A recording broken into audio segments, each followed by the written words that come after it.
سے ہٹا کر میرے مصطفیٰ کریم علیہ السلام نے حضرت عثمان بن مظعون کے پیشانی پر بوسہ دیا ہے۔ حدیث پاک دکھانے کا شامل حضور نے چوما ہے۔ قربان جاؤں، ماں بھی چومتی ہے، باپ بھی چومتا ہے، پیشانی استاد بھی چوم لیا کرتے ہیں، پیران اسلام بھی چوم لیتے ہیں، اپنا وقت کا شیخ بھی چوم لیتا ہے۔ حضرت بابا فرید الدین گنج شکر نے جس کی پیشانی کو بوسہ دیا اس کا کوئی مقام ہے؟ داتا گنج بخش علی حجویری نے، معین الدین اجمیری نے جن کی پیشانی کو چوما ہوگا ان کا کوئی مقام و مرتبہ ہے، عظمت و شان ہے کہ کوئی نہیں؟ اور جس کی پیشانی کو حضرت سیدنا شیخ عبد القادر جیلانی نے چوما ہو اس کا بھی کوئی مقام و مرتبہ ہے کہ کوئی نہیں؟ اور جن کی پیشانی کو صحابہ چومے وہ بڑا مقدمہ اور قسمت والا ہے، پھر اس کے مقدر اور قسمت کا مقابلہ مبادلہ کون کر سکتا ہے؟ جس کی پیشانی کو محمد رسول اللہ چومے اور پیارے مصطفیٰ کریم علیہ السلام کے لمحہ مبارک پیشانی پہ لگے اور وہ ان کی قسمت اور مقدر کا کوئی اندازہ کر سکتا ہے؟ حضور نے چوم کر اماں عائشہ پاک فرماتی ہیں حضور کے مبارک مقدس آنکھوں سے موتی کی طرح آنسو جھرنے لگے۔ آنسو محمدی تھے اور چہرہ عثمانی تھا۔ آنسو محمدی تھے، چہرہ عثمانی تھا۔ باپ روئے تو چہرہ بیٹے کا ہو سکتا ہے، استاد روئے تو چہرہ شاگرد کا ہو سکتا ہے، اگر حافظ روئے تو چہرہ شاگرد کا ہو سکتا ہے، اگر وقت کا شیخ الحدیث روئے چہرہ شاگرد کا ہو سکتا ہے، اگر غوث اعظم روئے تو چہرہ مرید کا ہو سکتا ہے۔ قربان جاؤں عثمان تیرے مقدر پر میری جد و جان قربان۔ عثمان چہرہ تیرا ہے اور آنسو محمدی ہے، اور یہ وہ خوش نصیب ہے۔ حضور علیہ السلام ان کے غسل، تدفین، تکفین، تجہیز دے شرکت فرمائی ہے۔ صرف جنازہ نہیں پڑھا، حضور نے ان کے جنازے کو کاندھا بھی دیا ہے اور حضور نے جنازہ بھی پڑھا ہے، اور پھر حضور علیہ السلام ان کی تجہیز کے اندر، تکفین کے اندر، اور حضور جس کو کفن پہنا رہے اس کا کوئی مقام و مرتبہ ہے، عظمت و شان ہے کہ نہیں ہے؟ حضور علیہ السلام نے ان کو کفن پہنایا، جنازہ پڑھایا، کاندھا دیا، اور حضور علیہ السلام اس جنت البقیع والی جگہ پہ لے گئے، اور وہاں پہ حضور علیہ السلام نے یہ وہ خوش نصیب خوش بخت ہے کہ 5-4 صحابی ایسے ہیں جن کی قبروں کے اندر حضور علیہ السلام ان کے سونے سے پہلے خود حضور نے ڈیرا لگایا ہے اور حضور علیہ السلام سو گئے۔ یہ عثمان بن مظعون بھی وہی ہے، حضور کا رضائی بھائی ہے۔ حضور علیہ السلام ان کی قبر کے اندر سوئے، پھر اس اپنے بھائی کو یار کو قبر کے اندر لٹایا، سلایا۔ حضور علیہ السلام نے خود مبارک اپنے مقدس ید اللہ والے ہاتھوں کے ساتھ مٹی ڈالی ہے۔ مٹی ڈالنے کے بعد جب حضور مٹی ڈالنے کے بعد دعا کے لیے ہاتھ اٹھائے کہ میرا ربا بے نیازا میں اپنے اس یار پر راضی ہوں، اب تک تو بھی راضی ہوں۔ صحابہ بڑے تعجب سے کہنے لگے واہ عثمان تیرے مقدر پر قربان۔ عثمان بقیع غرقد میں ڈیرا لگایا ہے اور حضور اس قدر تمہیں نواز رہے ہیں، کرم در کرم حضور علیہ السلام نواز رہے ہیں۔ اور جب صحابی کی زبان پہ آیا بقیع غرقد، حضور نے فرمایا، میرے مصطفیٰ کریم علیہ السلام نے فرمایا بقیع غرقد آج کے بعد نہیں کہنا یہ میرے یار اور میرے بھائی میرے صحابی کے آنے کی وجہ سے یہ جنت البقیع بن گئی ہے اور جنت کا بقا بن گئی ہے، جہاں پہ میرے مصطفیٰ کے یار ڈیرا لگا دے اور وہ جنت البقیع بن جاتی ہے، جنت کا بقا بن جاتی ہے۔ اس جگہ پہ قربان پوری دنیا کائنات خدا کی ساری مخلوق قربان، جہاں پہ مصطفیٰ کریم علیہ السلام نے ڈیرا لگایا ہوا ہے کہ 70,000 فرشتے شام کو 70,000 فرشتے صبح درود و سلام کے سلامی پیش کرتے ہیں۔ اللہ کی مخلوق کے اندر حضور کے بعد عرش عظیم سب سے عظیم ہے اللہ کی مخلوق کے اندر، لیکن محدثین کرام نے مفسرین کرام نے لکھا ہے عرش عظیم سے بھی میرے مصطفیٰ کریم علیہ السلام کی مبارک مقدس قبر انور جو ہے وہ اس سے بھی عظیم تر ہے۔ اچھا جو میں بات کر رہا تھا آپ شاید بھول گئے ہو کہ میں بھی بھول گیا تھا، تو حافظ تو ہم دین ہے، اور پھر ہم کبھی دماغ کو یہ تکلیف نہیں دیتے کہ کوئی چیز ذہن دل دماغ میں بٹھا لیں، اور وقتی طور پہ آتے ہیں سبحان اللہ کہہ کر اگر خطیب کوئی اچھا آواز والا ہے وہ کوئی اپنا شعر پڑھتا ہے تو سبحان اللہ ہوتی ہے، اگر کوئی مولوی سے کی بات اچھی لگتی تو سبحان اللہ، اور جب ہم مجمع سے جاتے ہیں تو اپنا دامن چھاڑ کے چلے جاتے ہیں، پھر دل دماغ کو تکلیف نہیں ہوتی کہ اس کو یاد بھی رکھنا ہے۔ میں نے عرض کیا تھا کہ حضور علیہ السلام کی امت سے کتنا سوال ہوتے ہیں قبر کے اندر؟ تین سوال، اور میں بڑی گارنٹی سے کہہ رہا ہوں آدم علیہ السلام سے لے کر عیسیٰ روح اللہ علیہ السلام کی امت تک تمام نبیوں کی امت جب قبروں کے اندر جاتے تھے امتی ان سے کتنا سوال ہوتے تھے؟ 2 سوال ہوتے تھے۔ کتنا؟ 2 سوال۔ کون سے؟ من ربوں کا ماتی، ان کی نجات، ان کی بخشش، ان کی قبر جنت کا باغ، ان 2 سوالوں کے جواب ہوگا۔ اللہ نے فرمایا محبوبہ آپ کی امت سے میں 3 سوال کروں گا، آپ کے بارے میں بھی پوچھوں گا۔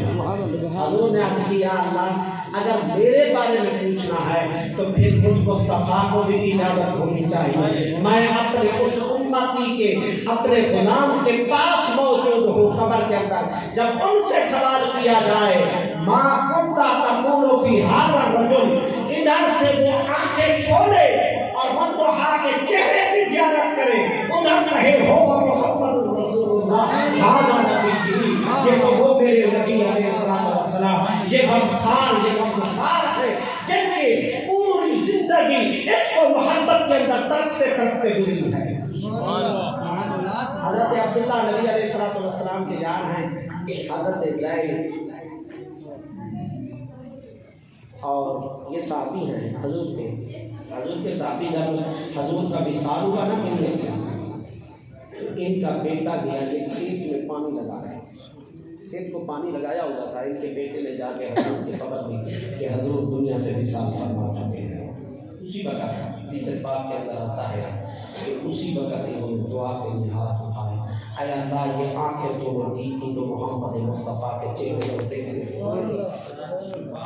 بلیل کی زلفوں کو تکنے کے لیے دی تھی، آدھا وزن میں کاجل کی آنکھوں کو تکنے کے لیے دی تھی۔ اے اللہ اگر تیرے مصطفیٰ دنیا سے چلے گئے ہیں، تشریف لے گئے ہیں، پھر یہ دنیا کے اندر میری آنکھیں نہیں ہونی چاہیے، حضور کے بعد کوئی دنیا کی چیز میرے سامنے نظر نہ آئے، یہ میری آنکھوں کا نور سلب کر۔ ایک حدیث پاک کے اندر اللہ نے اس وقت نور سلب کر، اور دوسری حدیث پاک کے اندر یہ ہے کہ انہوں نے آنکھیں بند کر دی ہیں اور مرتے دم تک انہوں نے دوبارہ پوری زندگی کے اندر آنکھیں کھولی نہیں ہیں، آنکھیں کھولی نہیں ہیں، موت بھی اسی حالت میں آئی ہے۔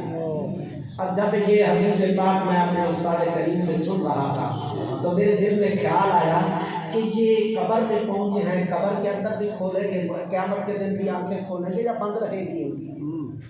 میرے شیخ کریم نے خود سوال کر دیا اور خود جواب دے دیا، فرمایا میرے دل کے اندر یہ خیال آیا تھا، سوال آیا تھا، اور میرے استاد نے مجھے خود جواب سوال بھی بنایا تھا، خود جواب بھی دیا تھا۔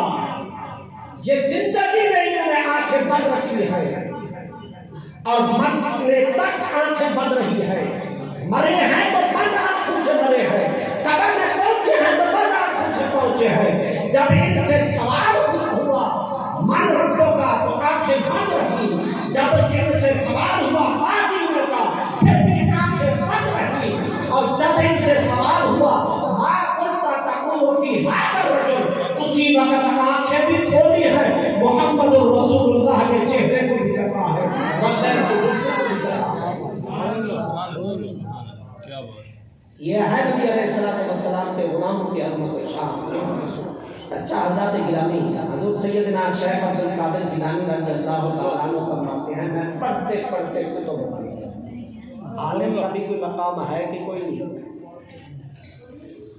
اس مسجد کے امام مفتی عالم تھے، علامہ تھے کہ نہیں تھے؟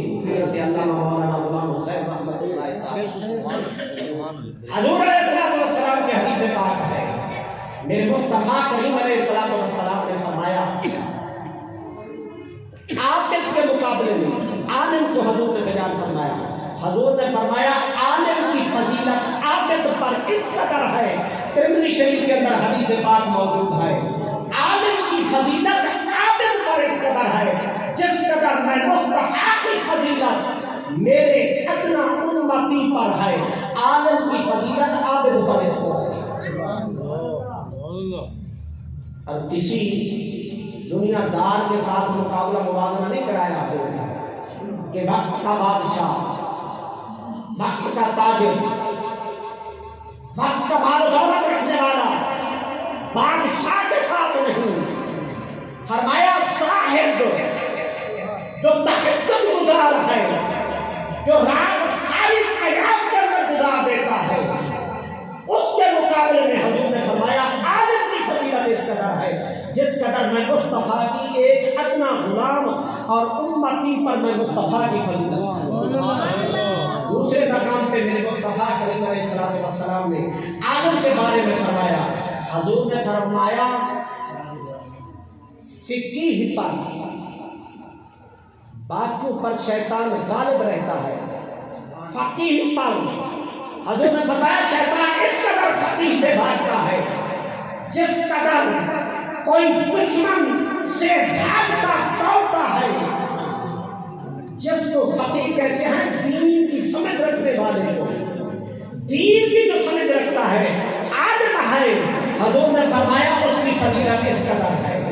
اور دوسرے مقام پہ میرے مصطفیٰ کریم علیہ السلام نے فرمایا، حدیث پاک ہے، سرکار نے فرمایا پل صراط سے عابد اور عالم گزر رہے ہوں گے، دونوں کا اکٹھا ہو جائے گا، ٹکراؤ ہو جائے گا، عالم کا بھی اور عابد کا بھی۔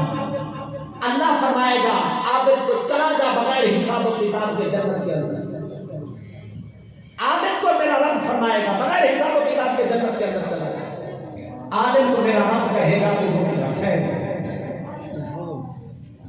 تو ٹھہر جا، عابد چلا جائے اپنی عبادت کی وجہ سے، اپنی نیکیوں کی وجہ سے، اپنے عمل کی وجہ سے یہ جنت میں چلا جائے، تو رک جا، ٹھہر جا۔ اے اللہ میں کیوں ٹھہر جاؤں؟ تو خاص وجہ، تو خاص حکمت؟ فرمایا ہاں،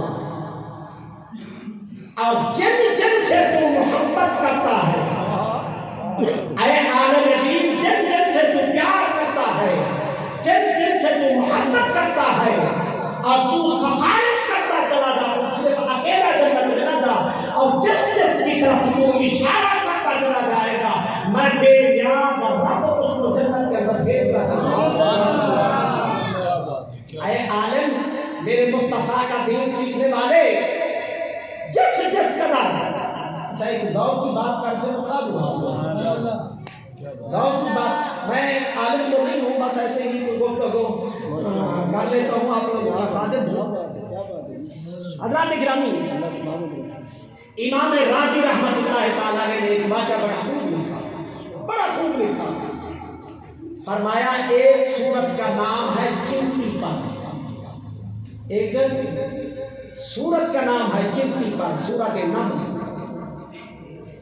امام راضی رحمۃ اللہ تعالیٰ نے فرماتے ہیں ایک چمٹی کے نام پر سورت کا نام ہے، جبکہ انبیاء کرام کے نام پر سورتوں کے نام ہے۔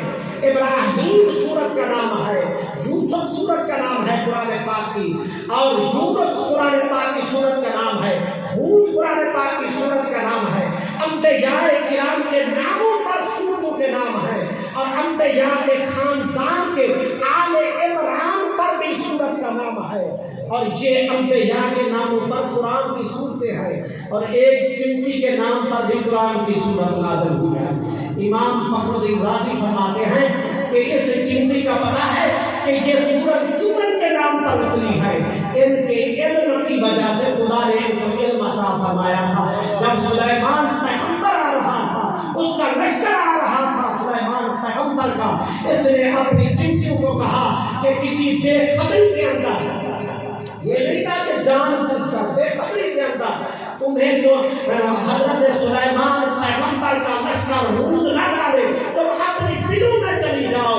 اللہ رب العزت نے قیامت تک تمام چمٹیوں کی ملکہ بنا دیا ہے، اور اللہ تبارک و تعالیٰ کو اس علم کی برکت کی وجہ سے میرے رب کو چمٹی کی اتنا ادا پسند آئی ہے کہ میرے رب نے ایک قرآن کی سورت کا نام ہی نہ لیا۔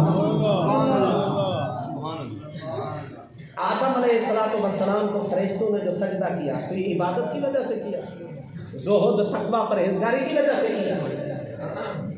قرآن فرماتا ہے وَعَلَّمَ آدَمَ الْأَسْمَاءَ، قرآن فرماتا ہے اللہ نے آدم علیہ السلام کو علم کی دولت عطا فرمائی اور پھر فرشتوں پر پیش کیا، اور فرشتوں کو فرمایا کچھ چیزوں کے نام اللہ نے پوچھے کہ ان کے نام بتلاؤ، اور فرشتے نہ بتلا سکے۔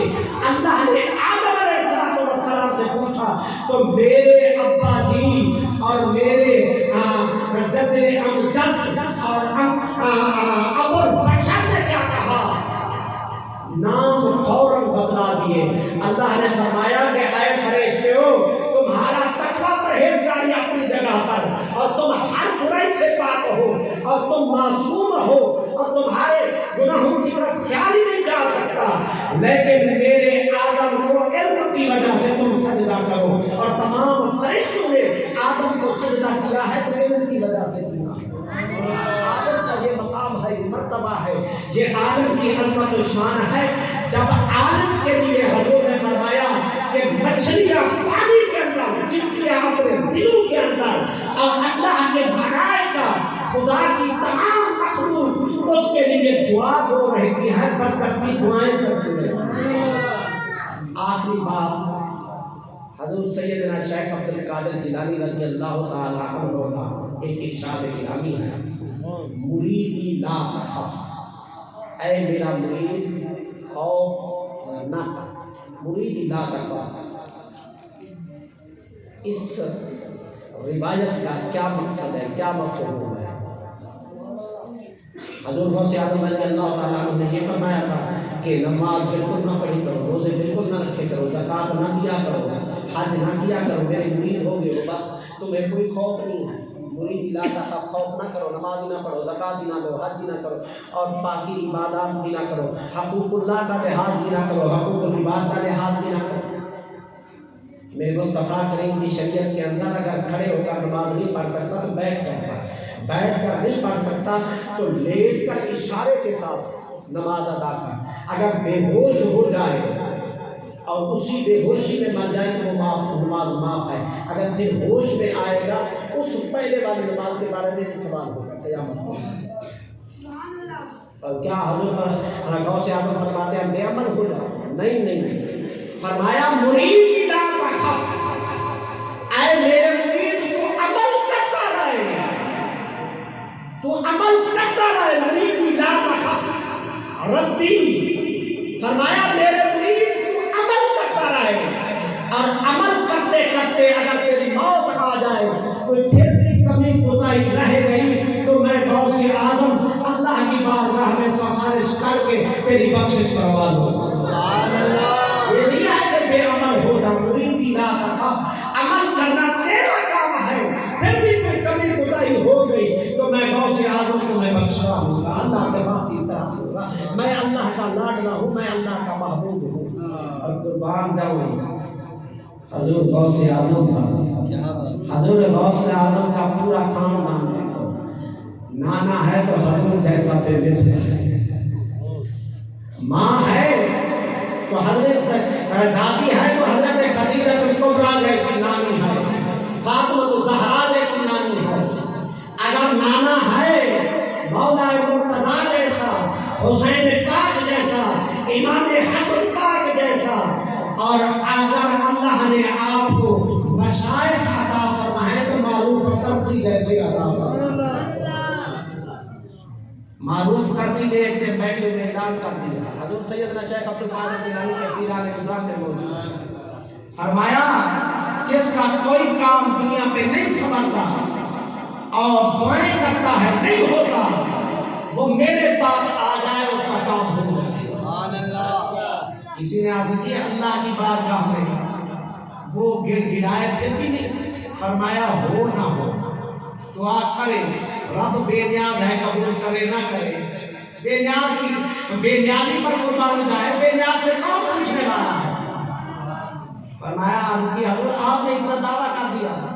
فرمایا ہاں جس کا کام نہیں ہوتا وہ میرے پاس آ جائے اس کا کام ہو جائے گا. اللہ کا قرآن کے اندر اعلان ہے فاذکرونی اذکرکم، تم میرا ذکر کرو میں تمہارا ذکر کروں گا. اور 30 سال میں نے اپنی مرضی سے کوئی کام نہیں کیا، ہر کام میرا پورے 30 سال اللہ کی مرضی کے مطابق بنا ہے. پھر اس فرمان کے مطابق تو اللہ کی شان اور عظمت کہ اللہ وعدے خلافی نہیں کرتا، اللہ وعدے خلافی سے پاک ہے. تو پھر 30 سال تو میرا حق بنتا ہے، جو میں کہوں گا میرا رب اسی طرح کر دے گا. تو دعا ہے اللہ تبارک و تعالیٰ کی بارگاہ کے اندر کہ میں نے 3 مضمون میرے ذمہ لگے تھے، تھوڑا تھوڑا روشنی ڈالنا تو تینوں پر کوشش کی ہے کہ اللہ تبارک و تعالیٰ ہمارے اس جماعت کے بے مثال عظیم عالم دین جو دنیا سے جا چکے ہیں، اللہ ان کی بخشش و مغفرت فرمائے. اللہ اپنے جنت الفردوس میں اعلیٰ مقام عطا فرمائے. ان کے علم عمل کی برکت سے رب ذوالجلال ہم سب کی خطاؤں کو معاف فرمائے. اللہ تبارک و تعالیٰ نبی کریم علیہ السلام کی تمام امت اجابہ کی بخشش و مغفرت فرمائے. امت 2 قسم کی ہے، ایک امت اجابہ، ایک امت دعوت. جب بھی دعا مانگو تو امت اجابہ کے لیے مانگا کرو، امت دعوت کے لیے نہیں. امت دعوت کے اندر کافر بھی شامل ہے. حضور نے ان کو دعوت تو دی ہے اسلام کی کہ نہیں دی ہے نا. امت دعوت تو سارے ہیں، لیکن امت اجابہ وہ ہے کہ جن کو میرے مصطفیٰ نے دعوت اسلام دعوت دین کی ہے انہوں نے قبول کیا. میرا رب سب سے پہلے میں وہ کالے سیاہ کار کی بخشش و مغفرت فرمائے تمہارے نیک چہروں کی وجہ سے، تمہارے نیک عملوں کی وجہ سے. اور پھر میرے مصطفیٰ ہم سب کی بخشش فرمائے، ہمارے والدین کی بخشش و مغفرت فرمائے. میرے مصطفیٰ کریم علیہ السلام کی تمام امت اجابہ کی بخشش و مغفرت فرمائے. وآخر دعواہم